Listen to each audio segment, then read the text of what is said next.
বিজেপির একটি দল দুর্গাপুরের মুচিপাড়া থেকে ধাওয়া করে কাঁকসা বাঁশকোপা টোল প্লাজার কাছে একটি কন্টেনারকে আটকায়। কন্টেনারের পিছনের দিক খুলে দেখা যায় তার ভিতরে রয়েছে প্রায় 20 থেকে 25টি গরু। এই গরুগুলি বেআইনিভাবে পাচার করা হচ্ছিল বলে অভিযোগ তাদের। চালক এবং খালাসির কাছে বৈধ কাগজ দেখতে চাইলে চালক এবং খালাসি কোনো বৈধ কাগজ দেখাতে না পারায় চালককে গাড়ি থেকে নামিয়ে গণধোলাই দিতে শুরু করে বিজেপি কর্মী সমর্থকরা। ঘটনাকে ঘিরে উত্তেজনা ছড়ায় বাঁশকোপা টোল প্লাজা সংলগ্ন এলাকায়। খবর পেয়ে ঘটনাস্থলে পৌঁছায় কাঁকসা থানার বিশাল পুলিশ বাহিনী। উত্তেজিত বিজেপি কর্মী সমর্থকদের হাত থেকে এক কন্টেনারের চালককে উদ্ধার করে পুলিশ। এদিন পুলিশের সামনেই কন্টেনারটিকে আটকে জয় শ্রীরাম স্লোগান দিতে থাকেন বিজেপির কর্মীরা। পরে কাঁকসা থানার পুলিশ গরু বোঝাই কন্টেনারটিকে আটক করে।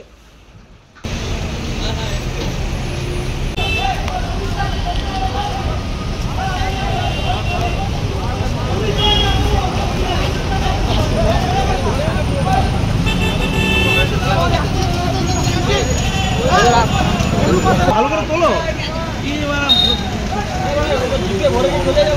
বন্ধ কর বন্ধ কর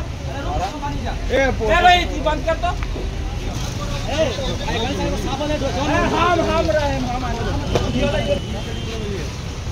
পুলিশকে টাকা খাওয়ানো এখনো বেঁচে আছি।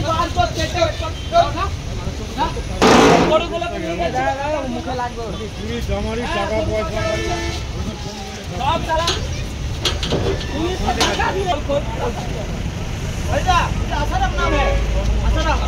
আমরা গোপন সূত্রে খবর পাই যে গরু পার হচ্ছে, 4 কন্টেনার গরু ছিল। ভাগ্যক্রমে এখানে আমরা কিছু ছেলেকে ইনফর্ম করি, এখানকার যারা লোকাল ছেলে তারা এই 4786 নামে গাড়িটাকে ধরে নেয় এবং আমরা গরুটাকে দেখতে পাচ্ছেন আপনারা 40টার ওপরে গরু এখানে আছে। এখানে কন্টেনার বেরিয়েছে। এই কন্টেনারগুলো যদি আপনারা তৎপরতা করেন তা আগেকার টোল ট্যাক্সে প্রত্যেকটা কন্টেনার ধরা পড়বে। কাগজপত্র নাই। চালক বলছে আমাদের কাজ রুজি রুটি এটাই, আমাদেরকে এইভাবেই কাজ করতে হবে। এভাবে কিভাবে কাজ করবে আর কিভাবে দুর্গাপুরে মাটি থেকে গরু নিয়ে যাবে আমরা দেখে নিচ্ছি। আমরা চাইছি এই গরু পাচার কারবার যারা করছে তারা যেন শাস্তি হয় এবং কোনো রকম ভাবে একটা গরু যেন না পাচার হয়।